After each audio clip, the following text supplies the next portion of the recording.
It's not TV, it's HBO. It's not TV, it's HBO. Hope, positivity, and optimism. Hope, positivity, and optimism. Joseph Jaffe is not famous. Joseph Jaffe is not famous. Mwah.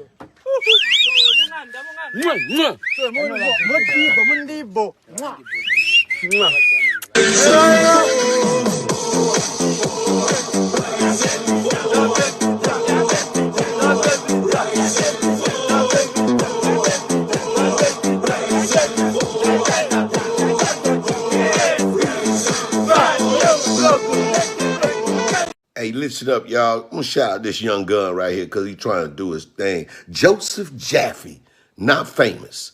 Probably rightfully so. You know what I'm saying? I mean, I'm famous because, he not famous. And he like, yo, let me call my famous friends and see if they'll shout me out and make me more famous, sir. Right? But so, Joseph Jaffe, man, it's cool. You got your late night talk show popping off. That's what's dope. Streaming, been doing your thing, man. Started this in March of the 2020, which is, tough throughout the years, but booking great guests, man. Jamal Mashboard, James Rollins, steady building it, man. Keep it popping off, man. Keep building your brand, man. Believe in yourself. Keep going hard, all right? That's what it's all about. One of these days, this little acronym of yours, not famous, is not going to be true. People going to see you in the mall and be like, I know who you is. Them going to be your cousins saying it all incorrect like that. But you know what I'm saying? You know what you going to do. What you going to do? They family. All right, bro. But he's officially... Well, Peter, you might be the first person on this planet that has ever shut me up for this long. Good old Heraclitus, I tell you, that wild and crazy guy. If I came to you and I gave you $10,000 for 20% of the company. Deal. Yeah. So, is that a verbal? Younger than us, sorry to say, Joseph. What, younger than 20? Joe, we're just trying to help you because clearly you've lost control of the conversation. I never, you know what? With all due respect, I never had control of the situation. Doesn't mean I'm gone. What doesn't kill me makes you stronger. Look at you. You are insane. How did I do that? You're insane. I'm thinking that my guest today, Dan Gingiss, is probably watching the whole introduction, thinking to himself, what the hell have I gotten myself into? He's seeing proof that you can take the man out of Africa, but you cannot take Africa out the man. He's also seeing me over the last 4 years almost. Thinner, fatter, rounder, squarer, cleanly shavener, hairier, and yet here we move on. We keep on progressing. I don't even know what guest he is. I think he is 600 and something, and without question, my best guest yet. I can even say that right now, because I say that to all my guests. But still, I'm looking forward to discussing the little things that count in life: smart packaging, custom experience, all subjects near and dear to my heart, no doubt. Now, if you like the show or love the show or, quite frankly, even hate the show and want to make sure that I'm not bad-mouthing or smack-talking you behind your back, please go ahead and subscribe to my channel, bit.ly/subscribe to the show. We have room for another 2 billion more people. So, if you get in early, you will avoid the holiday rush. One other thing is in the morning, Monday through Friday, 8 to 9 a.m. Eastern Standard Time, proving that indeed I have a face for radio. I do an audio only. So if your hair is in curlers, you got a face mask on, you're getting the kids ready for school, you're commuting, you're walking the dog, you're on the treadmill, real opportunity to come and connect in the Collective Cafe, where we discuss things like the Frankenstein effect and how entrepreneurs are often cobbling together little bits and pieces from various operating systems. And, sometimes they actually end up with a little bit of a symphony, and other times they end up with a monster. Recently, we also discussed Elon Musk and what he told advertisers to go do with themselves regarding Twitter or X. It's interesting because when I have Dan on the show soon, I was looking at his social media callouts, and he actually said, I saw something that just totally resonated with me. He said, so I said, kind of follow Dan on X. This is him on X, but he's saying no longer posting new content. And I was like, okay, maybe we'll discuss that. And I kind of think I agree with him. So using it for direct messages, to listen to Twitter Spaces, to kind of glean or consume content, but not necessarily to create more content. So maybe we'll get round to that as well. And if you can't make it 8 to 9 a.m. Eastern Standard Time, maybe you're on the West Coast, maybe you're in Australia, we also have a nice little pod version of it. And all you have to do is just go along to bit.ly/collective cafe to go to take your Jaffe and your cafe and your coffee to go, and appreciate your subscribes all round. But now it is time for our seated soliloquy. And as always, if you have been watching the show since March 2020, which is when I started it, and you wouldn't have seen the seated soliloquy because there wasn't a seated soliloquy back in the day, back in the old days. Today is called The Small Things. I'm not going to do the small thing, all the small things. I'm not going to sing to you, but I'm going to talk to you about something that really does resonate with me very strongly. See, not my first boss, but one of my bosses back in the day when I worked at Nando's Chicken Land in South Africa, he said something that resonated with me. He said, the smallest things are the cheapest things, are the most valuable things. And I never forgot it.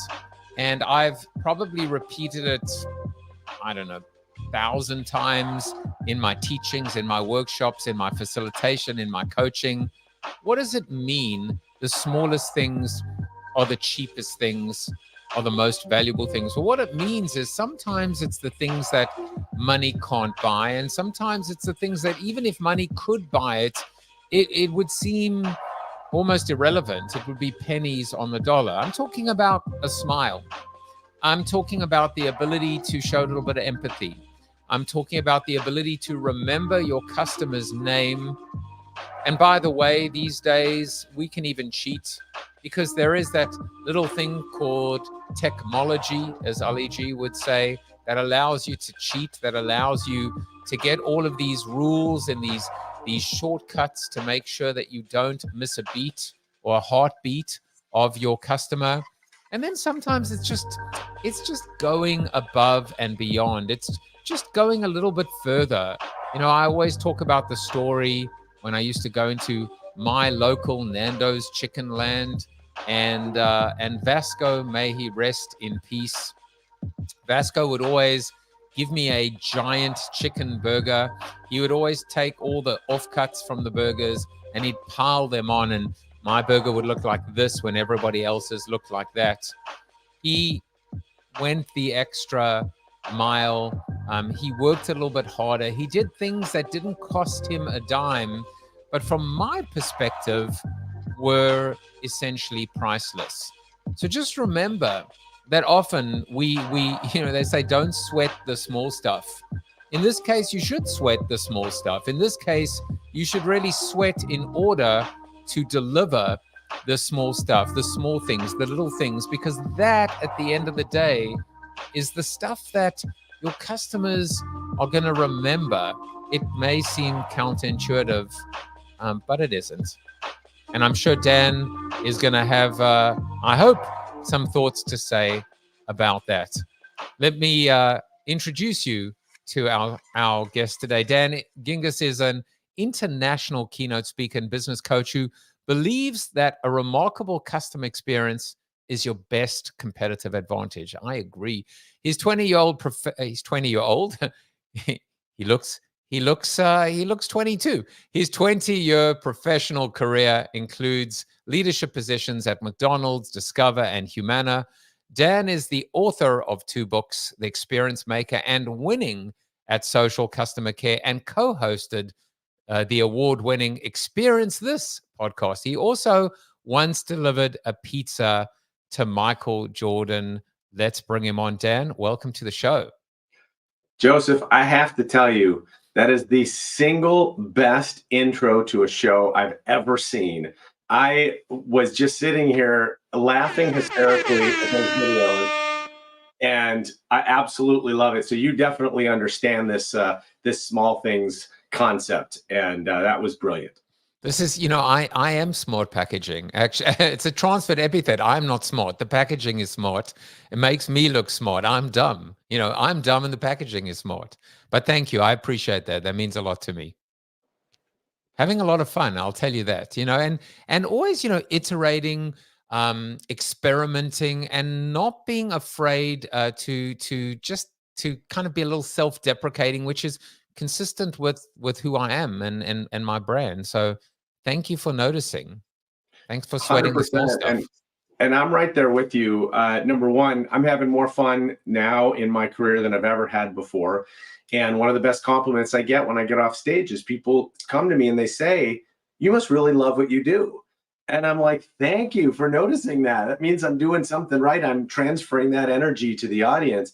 But with the self-deprecation part, just a quick story that I know has nothing to do with anything, but since you brought it up, the day that I decided to finally shave my head, basically the day that I decided to stop Wait, you're bald?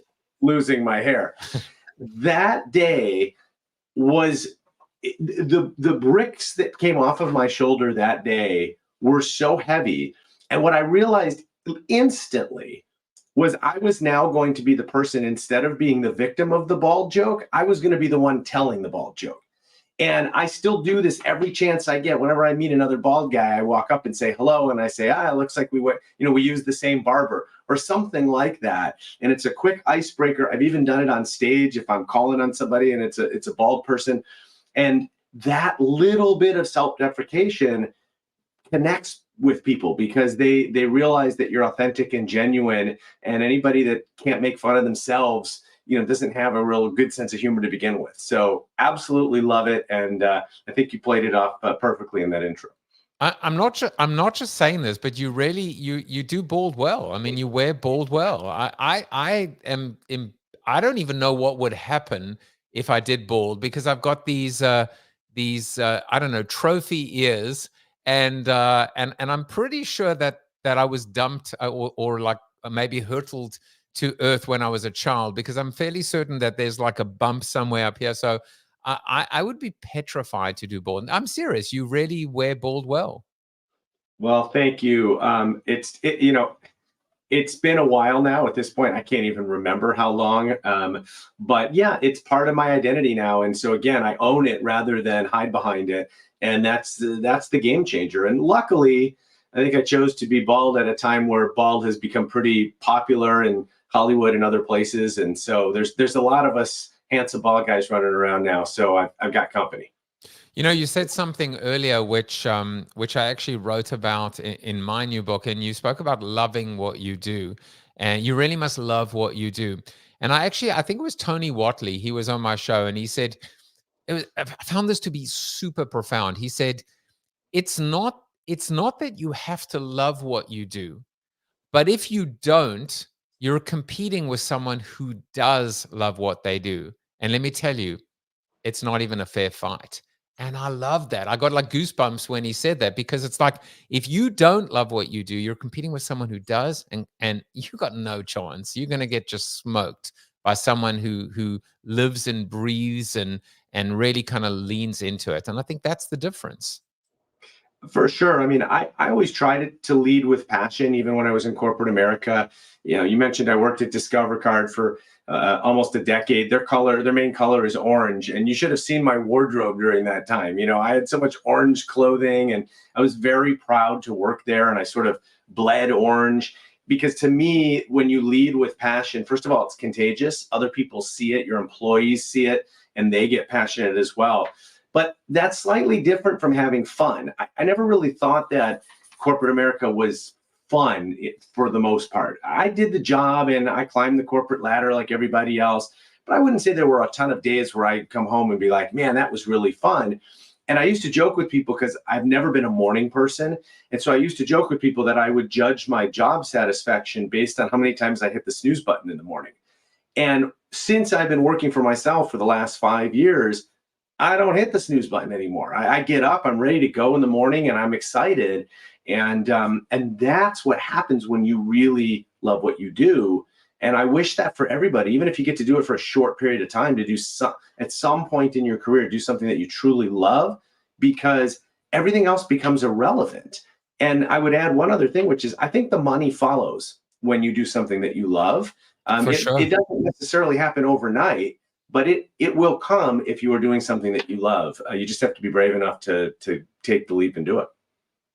Well, I just want to go back to what you said, because this idea of leading with passion, and you said you kind of, I'm just going to state it because I know that's what you're saying, which is it almost seemed that you couldn't have fun and lead with passion. And of course, the answer is you can. Actually, you can do both.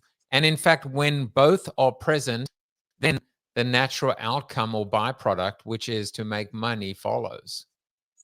Yeah, 100%. I shouldn't have said I never had fun. I would say I didn't have consistent fun, maybe.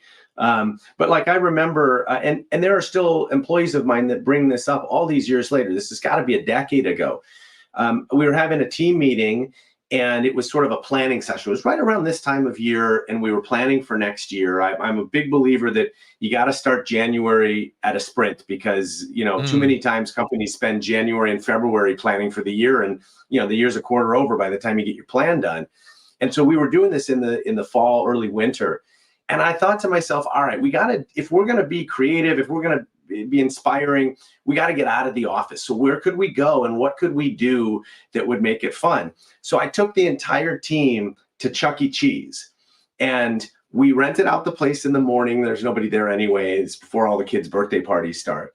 And the first thing I showed up with a big tub of tokens and handed out tokens to everybody. And they went and played the games, had an absolute blast. We ordered pizza for lunch, and we sat at long tables, and we put our plan together. And I had people for years afterwards telling me that they remembered that planning session because it was fun. And because it was fun, we also had a lot of creativity flowing. We bounced a lot of ideas. The brainstorming was fantastic. And really all it took was just getting people out of the office, because that never would happen in a conference room. And this goes to even the concept of the little things, which is, it costs maybe a couple $100 to have the whole team go to Chuck E. Cheese for the morning. This wasn't breaking the bank in any way, but it was very memorable for people, and we got a lot out of it. It was still a very, very productive business meeting, but it was because we instilled a little fun into it. And you created an entire new revenue stream for now Chuck E. Cheese corporate events, weddings, and bar mitzvahs. So yeah, exactly. I love that. Well, okay, so you've alluded to pizza, you've alluded to Discover, and in my mind, I'm thinking, I don't know whether this man tells the truth or lies, because it's time to play Two Truths and a Lie. Are you ready to go? I'm ready. Let's do it. All right, now I got to tell you that as we gear up and you get your lying pants on. I don't even know what that means. I think I'm going to even take you back a little bit to the Michael Jordan pizza delivery story. So I went to my partner in crime. Here we don't have much of a budget in Joseph Jaffe is not famous studios global headquarters, and so I went to ChatGPT and I said, "Hey, listen, what questions would you ask Dan about this particular story?" And I was just curious as to whether the machine would outhuman me, and it didn't. These were the three questions. The first question was circumstances of the delivery. How did you end up delivering a pizza to Michael Jordan? Was it a special request, a chance occurrence, or part of a regular delivery route? The second was the interaction with Michael Jordan. What was your interaction like? Did you have a conversation? And then the third was aftermath and impressions. How did the experience impact you or change your perspective, personally or professionally? What was your immediate reaction and the reaction of those around you when they learned about this encounter? none of which were the question that I would have asked. One question. I Do know you know what you what would have question? asked. Of Yeah. course. What kind of pizza did he order? No, it's not even that That's one, the but question. actually that's a good one. That's the No, I question was I just gonna, always get. What's your my question? question was gonna be about the tip. That was my Yes, I get question. that question. I get that question a lot as well. Quickly, he was a regular order of Domino's Pizza, which is where I worked. He would call in the orders himself. So on the occasion that I got to pick up the phone, there's Michael Jordan on the other end ordering his own pizza. And because he was a regular order, we knew that if it was a large pepperoni and sausage, that was for him. If it was a cheese, that meant the housekeeper was ordering for the kids and he was not in town. So that was no good. And every once in a while, I never got one of these, but he would order 4 or 5 large pepperoni and sausages. And that meant that he had the team over. And that was really the jackpot. But I did get to deliver to his house twice, once when he wasn't there and once when he was. And I would say that the takeaway actually was a very early customer experience moment, because when he opened the door, the first thing I noticed, besides that he's crazy tall, is that he was looking over my head, not just because he's taller than me, but I realized he was looking to see if anybody had followed me and to see if there was any paparazzi outside or anything else. In that moment, it just hit me. I kind of already knew what I was going to do, but it just hit me at that moment that he deserved privacy ordering a pizza. And so I just treated him like every other customer. I was told ahead of time by the other drivers that you could do one of two things. If you asked him for an autograph, he would happily oblige, but then he wouldn't tip. If you didn't ask for an autograph, he was a very generous tipper. So I already knew, autograph, I want the tip, right? And so that was already the plan. But when I saw him and I saw him look over my head to see if anyone was behind me, I knew that that was the right decision. And I think that was an early, like I said, an early customer service, customer experience moment about knowing your customer. And so I don't regret it, because 20 some odd years later, I still get the story. And yes, I believe it was I don't know, something like a $14 pizza, and he tipped me 20 on top of that. So for a teenager, I felt pretty good about that. And he didn't order Chicago deep dish, so that's not a Domino's thing. All right, so we know that is the truth, but here are 3 stories, 2 of which are true, and one is just a dirty, rotten lie. And of course, the question is, how well can he lie through his teeth? If you think you figured it out, go to bit.ly/2T1L_Dan Gingiss, and you might win $1 million. That's the pot at the moment. That might be a lie, though. So the first story that comes in is apparently his family business made an appearance in the Blues Brothers movie. So tell us about the story. Tell us about the family business. Sure. Well, my family business was tuxedo rentals, and it was a company called Gingiss Formal Wear, founded by my grandfather and then run by my father for 20 plus years. And in one of the suburban Chicago stores, they got a request to film a movie. And it turns out that this was the famous scene in the movie where there's a car chase through a mall. And if you blink, you're going to miss it. But ultimately, the cars crash into a Gingiss Formal Wear store. Tuxedos go flying, mannequins go flying, and that was a fun moment. And still to this day, people who either haven't seen the movie in a while or have never seen the movie, I get emails every single year pointing out that they saw it. I love it, and what an iconic movie it was.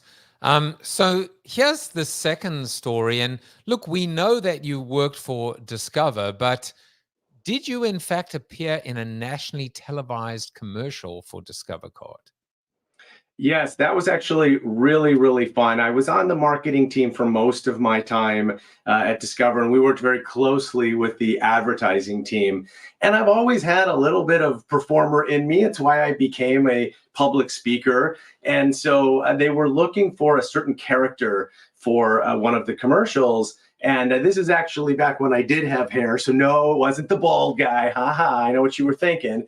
But I actually felt like I fit the character that they were looking for. And so I raised my hand. I didn't think for a chance that they were going to say yes. But they did, and that was incredibly fun. It's the only commercial I've ever been in, but like I said, I was very proud to work there, and that was a super fun moment for me.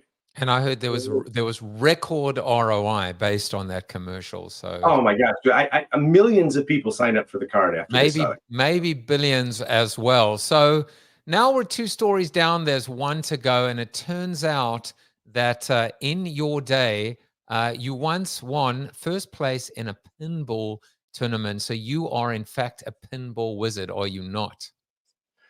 Yes, and I like the Elton John outfit there. That's pretty cool. So yes, I won a pinball tournament. It was a long time ago. It was in college, back when they actually had arcades. You know, good luck finding one today. And I have to admit, you know, it wasn't the stiffest competition ever, but I did manage to outlast all of my classmates and take home the first place trophy.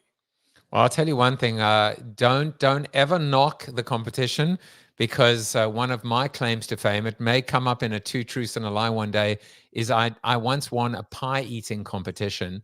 And I smoked the 6- and 7-year-old kids who were crying, I might add, and I did not care, because I went hands-free, nose down, and you know, it was actually a bucket list item. Although that might have been a complete lie.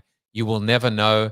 If you think you know which one was the lie, go to exactly, bit.ly/2T1L_Dan Gingiss. And now everything from this moment is just going to be the truth. Maybe. That's what you think. That's what we want them to think. Exactly. Well, Dan, you wrote a book, and in fact, you've written 2. And first of all, I love the name, The Experience Maker. I'm actually going to go ahead and just kind of paint the town. What color is that? Like a green, it's a beautiful emerald type of green. Let's find out a little bit more about this central thesis of yours, because there are a couple of buckets, right? I mean, or a few buckets. There's this idea of packaging, and we're going to talk about small things. We're going to talk about just this concept of experiential, and it just boggles my mind how few people and brands realize that in order to avoid the commoditization of everything, we have to transcend functional benefit. 100%. And, you know, I look at customer experience through a marketer's lens, because that's the lens I know. I spent 20 years as a marketer. And I got to the point where I realized that another email campaign, another social media campaign is just not going to hack it. Another Super Bowl commercial. We've been there, we've done that. It's so repetitive. And I learned that customer experience is a way around that, because it actually, when you do it right, it becomes the best marketing strategy that you have. And what I mean by that is that if you think about the brands that people love, and especially the brands that people talk about, when we talk about experiences that we have with companies, that's word of mouth marketing. That is the holy grail of marketing. It's what every marketer is trying to achieve. And, you know, I always joke that, you know, the number of CMOs that came to me and said, hey, can't you just create a viral video? Yeah, sure. If I could do that, I'd do it all day long. I'd be retired by now, right? That's not the way that we're going to get people talking about us, or at least it's not a substantive way that is scalable. But creating experiences that people talk about is scalable. And when we get our customers to talk about us, it's so much better than us having to do it ourselves. Even just in your little intro there, you talking about my book sounds a whole lot better than me talking about my book, right? If I talk about it, it sounds self-serving. It sounds like I'm trying to promote it or sell it. But if you're telling people that you read it and it was great, they're going to believe you, because you don't have any reason to do that. You're not getting paid. Well, let's not talk about that. But anyway, so when we get people talking about us, it is the most authentic and genuine marketing that you can create. And that's why I truly believe that customer experience is the biggest competitive differentiator. Hey, let me just say for the record, just in case there was any ambiguity, that Dan paid through his teeth for this appearance. I just want, I mean, how much was it? $1 million? I couldn't believe how many zeros there were. I had to keep looking at it and count them as I was writing the check. The problem for me as a businessman is that the zeros were on the wrong side of the decimal. So that, math was never my strong suit as well. I want to go back to that point because I think it's nuanced, but it's very powerful.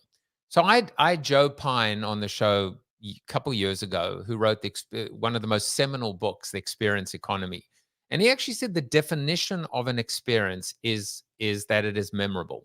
So you can have a great experience and a crappy experience, both of which are memorable, and you will talk about them. You've said something else which is different and yet connected, which is, so it's almost like, I would say, can it be an experience if you keep it to yourself? Can it actually be an experience if you don't talk about it? And your definition is that an experience, by definition, is something you would want to, you would need to talk about it. And I think that that's a great metric and a benchmark for marketers to think about. That is, by definition, the natural form of viral. The experience allows them to do the talking as opposed to you forcing the talking. But I think I want you to just kind of build on that a bit, because I think it's really powerful. Yeah. So if you go back to the subtitle of the book is How to Create Remarkable Experiences that Your Customers Can't Wait to Share. And what you just described is what a remarkable experience is, worthy of remark, worthy of discussion. Now, you make a very good point that it turns out that people only share two kinds of experiences. We share really great ones and really terrible ones. We don't share anything in the middle, which is why we've never heard anybody say, let me tell you about the perfectly average restaurant I went to last night. We don't do that. We don't share average or ordinary, or what my millennial friends call meh. We don't share those. We share great ones and terrible ones. Obviously, and I know that you agree because your whole show is all about positivity. My brand has always been about positive experiences and highlighting the companies that are doing it right so that we can learn from them. I once attended a speech, and some guy on stage, all he did for 60 minutes was bash brands that had embarrassed themselves already on social media. So they had already gotten criticized publicly, and now he's up there humiliating them again. And it was that day that I said, this is not going to be the approach that I'm taking.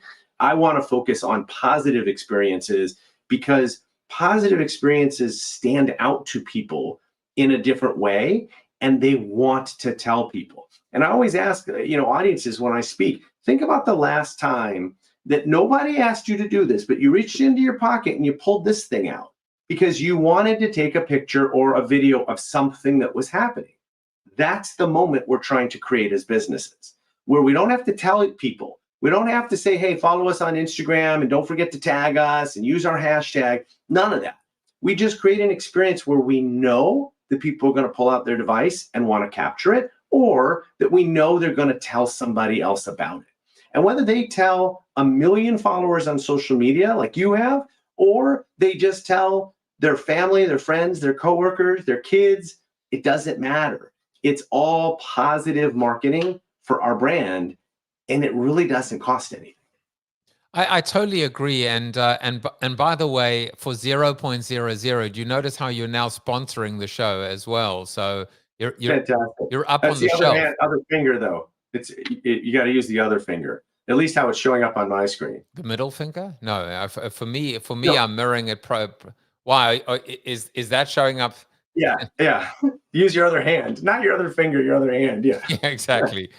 Look, I mean, I think this conversation is going well enough that I don't have to use the middle finger. But let's not go there. So again, I want to go back to a point that you made, which I love, is and I'll reframe it for a second, which is, it appears that marketers or companies, owners are so concerned about the metrics and the measurements that they're forcing or contriving, or they're They're telling you to do something, and they're saying use this hashtag, and they're forcing it because that's the only way they can measure it. And what you're saying is just chill and allow people to naturally take these photos. And if you see it happening, then you know you're doing something right. And quite frankly, you may not even be able to measure it completely because you're not force feeding the hashtag, but it's okay. You're doing something right. Yes, and make no doubt about it, we can measure customer experience. We can measure the impact it has on the bottom line. Briefly, the way that it's going to help revenue is you're going to draw in more customers because customers want to affiliate themselves with companies that treat their customers well. Those customers are going to be more loyal. They're going to stay longer. So we can measure tenure and we can measure our retention rate. And those customers are going to refer other people in. And we can measure referral rate as well. So those are all on the revenue side. The other piece which gets overlooked is that when we have a great experience, we also reduce on the cost side, the cost of servicing the customer. After all, nobody has to call customer service if nothing ever goes wrong. If you have a perfect customer experience, you don't need a customer service department. I will say I have not yet found a company that has a perfect customer experience, but we can all hope and dream and set goals. I wanted to quickly tell you, or give you an example of this. One of my favorite brands, and I was so fortunate to speak at their franchise meeting a couple of years ago, is Dippin' Dots. Are you familiar with Dippin' Dots, the ice cream of the future? I may or may not have consumed a dot or two in my time. All right, awesome. Well, for those that haven't tried the ice cream of the future, they are these little balls of ice cream, and they are stored in a sub-zero freezer, so they are exceptionally cold. And what happens is when you take the first bite of Dippin' Dots, it sticks to your tongue. And some customers think this is really cool. Other customers might call this a product flaw, but regardless, it's what happens when you eat that first bite. So the folks at Dippin' Dots decided to try a marketing campaign that they called Taste the Fun. And all they did was post a picture on Instagram of a young woman with Dippin' Dots stuck to her tongue.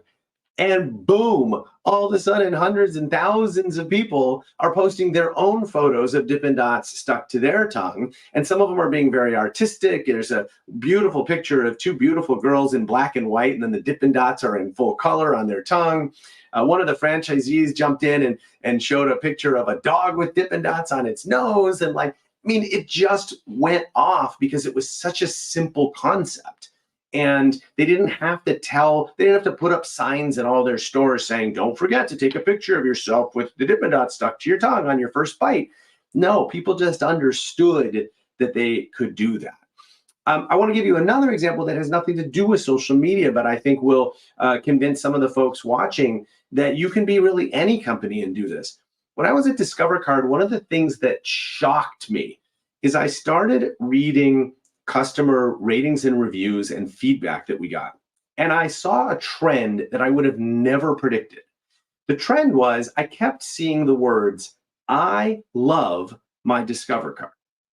And I was like, who loves a credit card?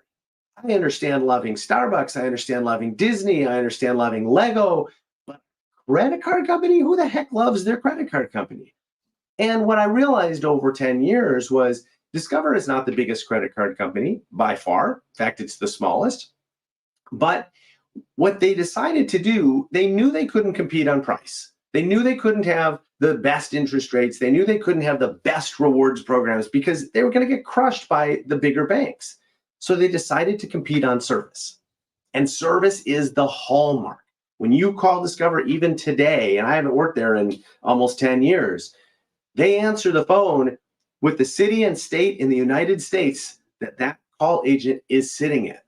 And it's unbelievable that little tiny thing causes the customer on the other end almost every time to begin a conversation about wherever that place is. Oh, wait, you're in Cleveland? My son lives in Cleveland. Or oh, I'm a big Cavaliers fan. Or doesn't matter. It starts a conversation. And so a company like that can be the smallest player amongst giants can choose to differentiate on service or experience and get people to say they love their credit card. That's unbelievable. And sure enough, if you want a business metric, The credit card company that has the longest tenured customers of any company is Discover. So there's your bottom line metric. I was thinking maybe that was the lie that you were talking about, loving a credit card, but it turns out it wasn't. We could almost update my statement, which is the smallest things are the cheapest things or the most valuable things. And I'd almost add in a word that you just said just now, which is simplest. The smallest things are the simplest things, or the cheapest things are the most valuable things. It's not rocket science. It's just common sense, isn't it? Yeah. So all the examples that I shared in the book, they go through 3 filters. And this comes from spending 20 years in corporate America. I know how hard it is to get things done, all the approvals that we have to get, and the different hoops we have to jump through. So all the examples that I share, whether it's in the book, on blogs, podcasts, on stage, they're simple, they're practical, and they're inexpensive. And I believe the customer experience is all 3 of those things, and should be all 3 of those things. There's a joke I like to make, because one of the aspects of my methodology is called being extraordinary. And I like to say that, extraordinary sounds expensive. And certainly if you're looking for an extraordinary experience, you could hire Beyonce to do a private concert for all of your customers or clients and have a fireworks show afterwards. And that would be pretty darn extraordinary. But most companies don't have $50 million lying around to make that happen. So we have to be extraordinary on a budget. And it is not difficult to be extraordinary on a budget when you start from the understanding that your competitors are likely ordinary. And we already talked about that no one discusses ordinary. Nobody talks about an ordinary restaurant experience. So we just have to be a little bit better than that, and we can get people talking about us. Wait, I'm giving you a little bit of a air horn. Is that a Dan Gingiss original comment? The idea of extraordinary. It's beautiful though. It just says just a little bit more, just a little bit more. There are 2 parts to it. You could look at it cynically and say, wait a second, is he just telling us to be incrementally better? But on the flip side, that's all it takes, is just to try a little bit more, just to put in that extra tiny little shift. Like it's elasticity of experience, small little effort, massive outcome and impact. And that's a big insight. And it's totally true. One of my favorite stories, I took my son to Fleming's Steakhouse for his 16th birthday. He has pretty nice taste.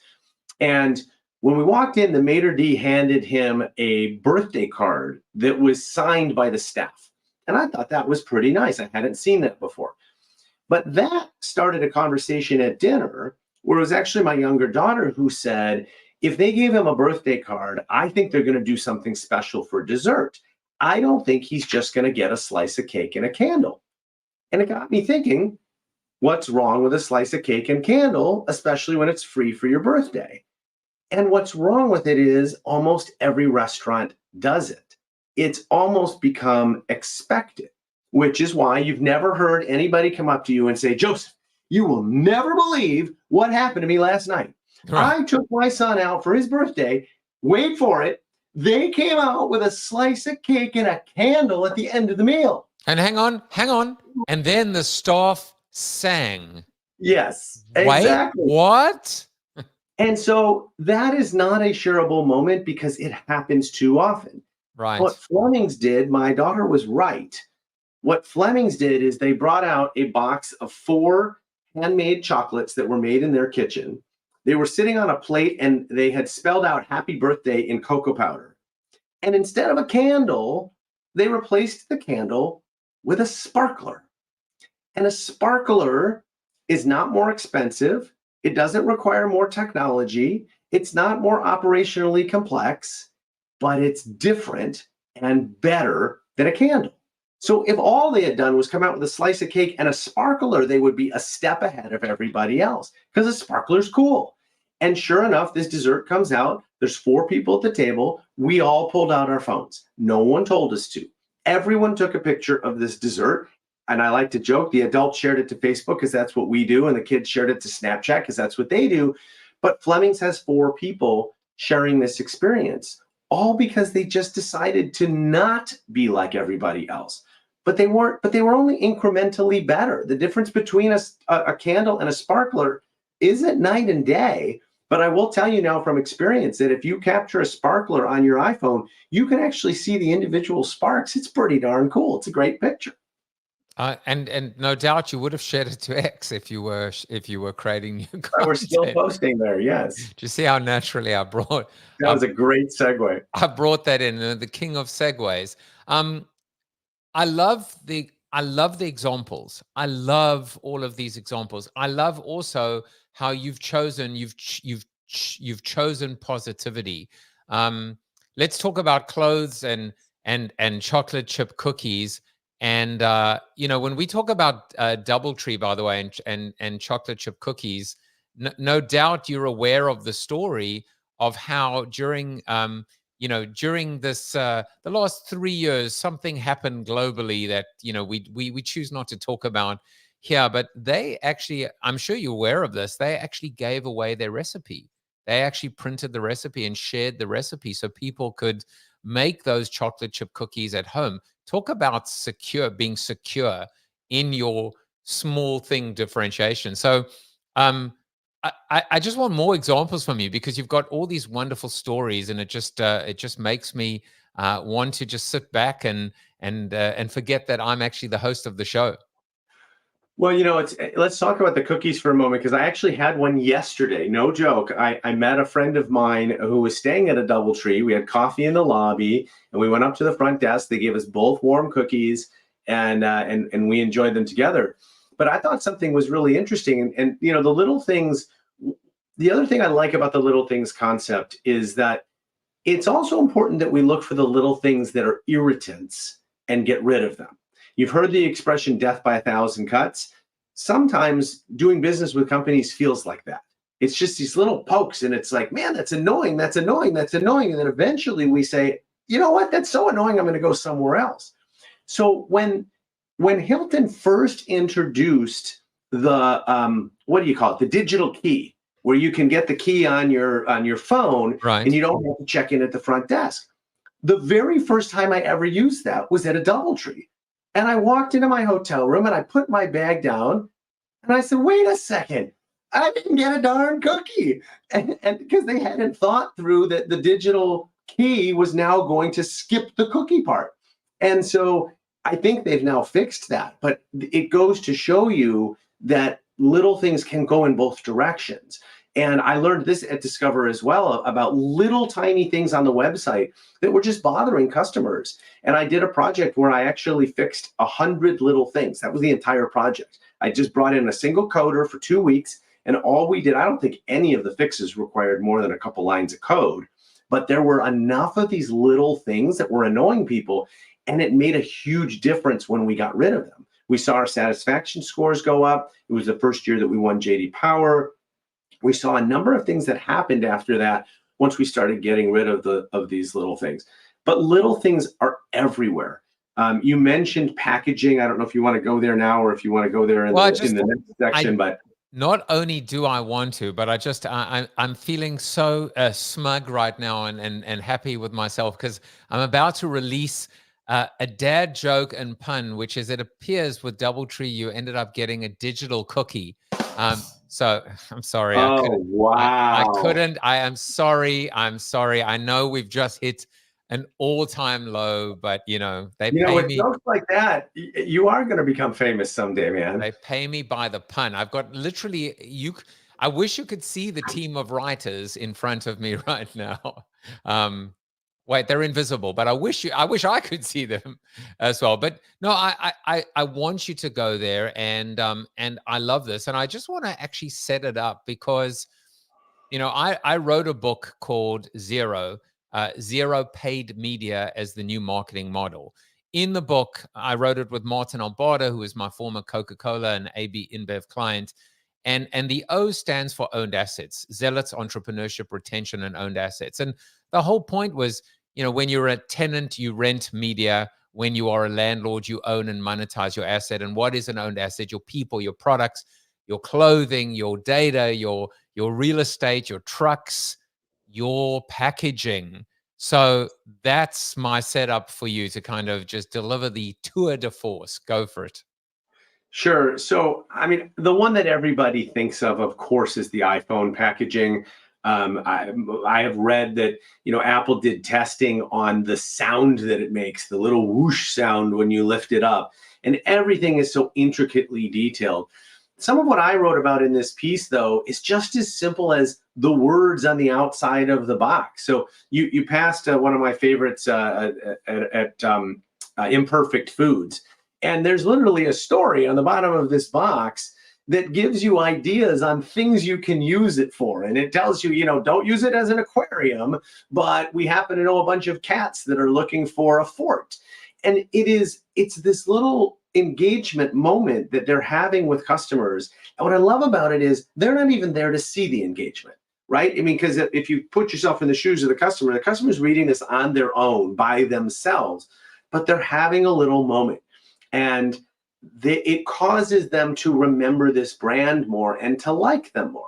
And what I love about it is they're already printing this box. They already put their logo on it. It costs them $0 to put more printing on the box, other than a little bit of time and creativity, and people enjoy it. I've had boxes where there's a message hidden that you don't actually see until you break down the box to recycle it, because it's like inside the flaps. And when you find that, it's like you found a little, the digital version would be an Easter egg, and this is a physical version, but you feel like you found, this little surprise. This happens in products too. TravisMathew is a clothing company, and on the tags of their shirts that they already are printing, because you got to have the laundry instructions, they have little quips, and each shirt is different. One of them says, "Do people actually read these tags?" And it's all in capital letters in the same exact font as the laundry instructions. Another one says something like, I don't know, "You made me dirty, now clean me up," or something like that. I'm not quoting that exactly. But I always imagine somebody literally standing in their closet, pulling out a shirt, looking at the tag and seeing that for the first time and just having a laugh by themselves.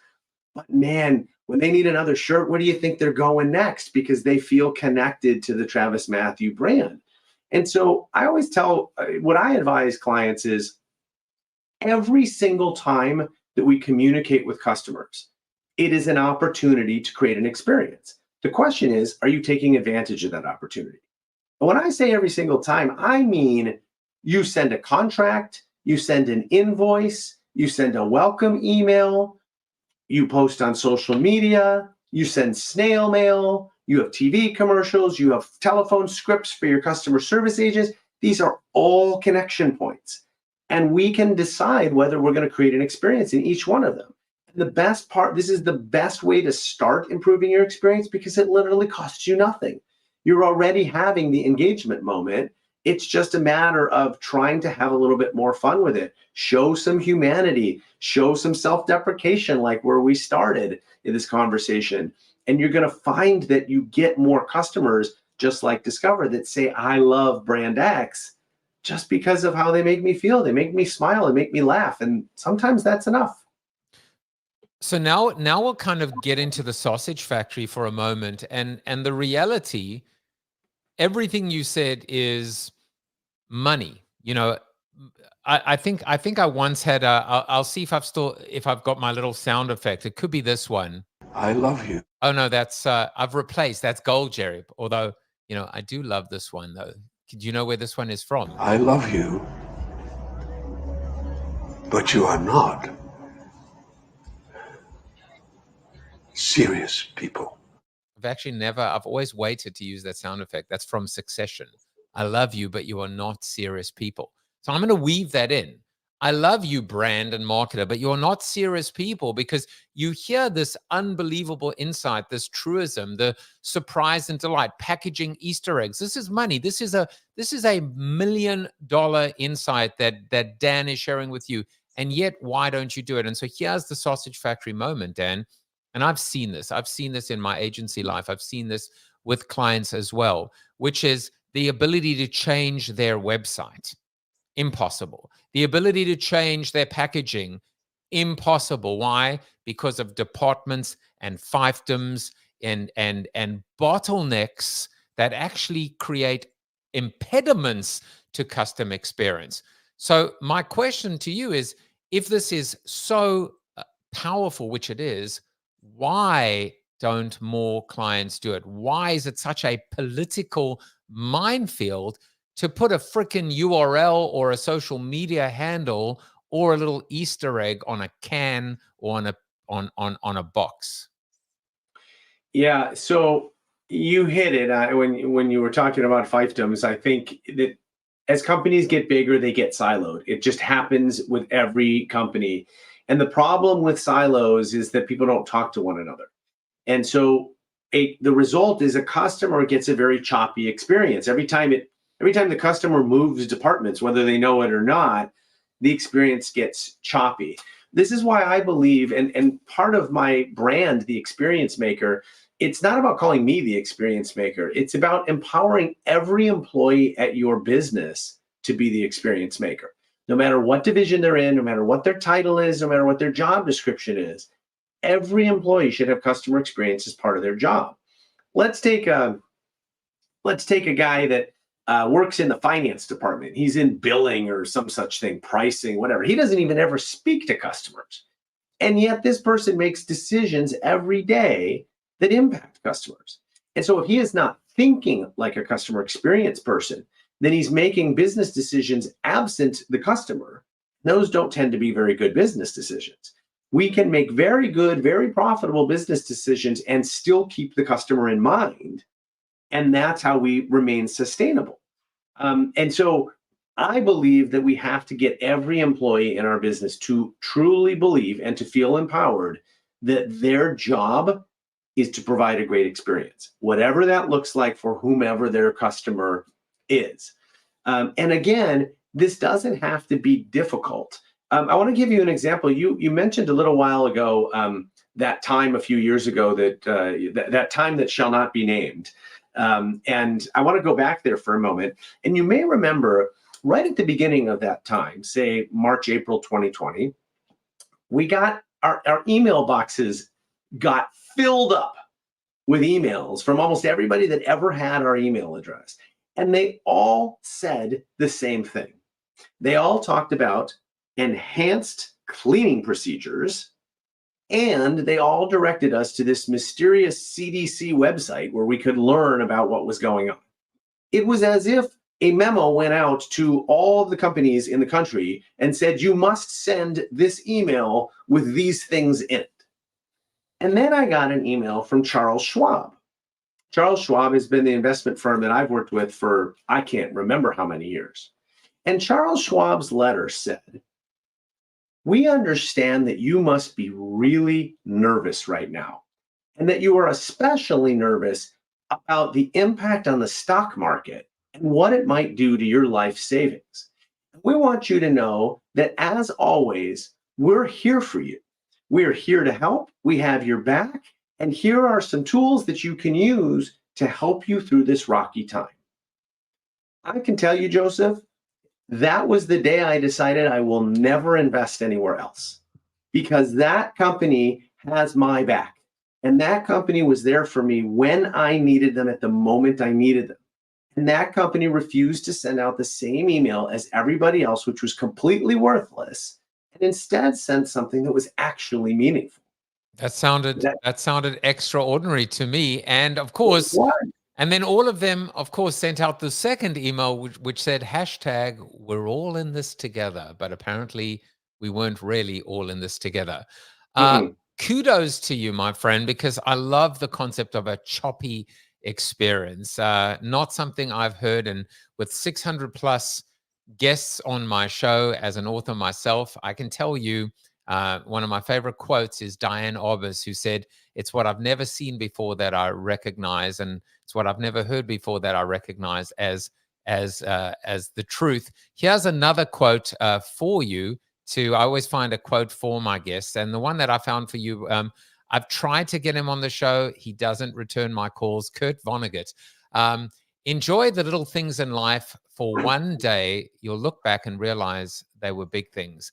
And I think this is full circle for us, isn't it? When we talk about the small things or the cheapest things or the simplest things or the most powerful things, what we don't really realize is that these little things that we almost overlooked, the ability to just take an extra second to go the extra mile, to just be able to put that little bit of extra care, turns out that when we look backwards, these were actually the things that made all the difference, like that email from Charles Schwab.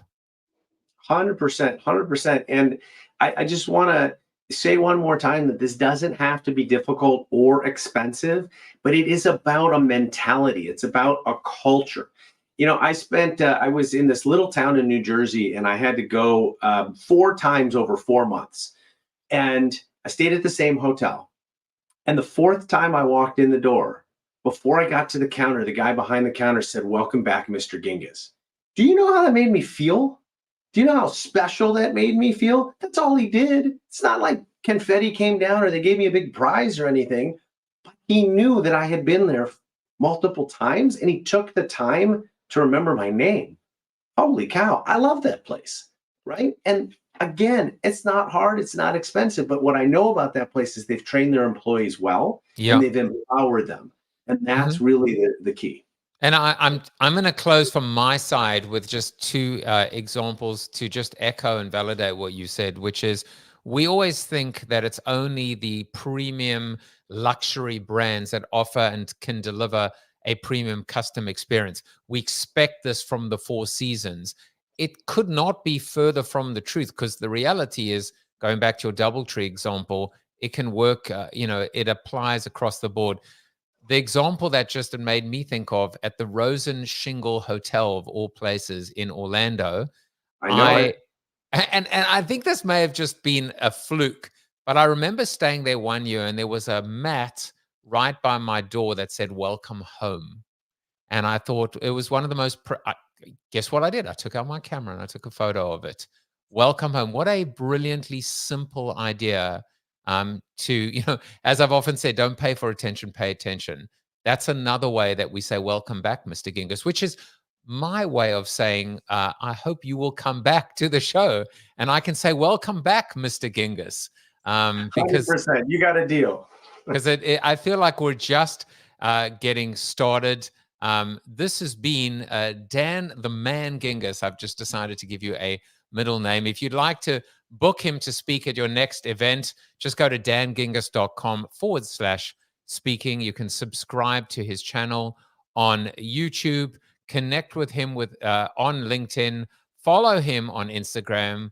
Don't really follow him unless you're trying to slide into his DMs, which sounds sleazy, on X. I think I might actually start doing what you're doing, which is to say I'm no longer posting new content. But most importantly, please go and buy The Experience Maker, how to create remarkable experiences that your customers can't wait to share.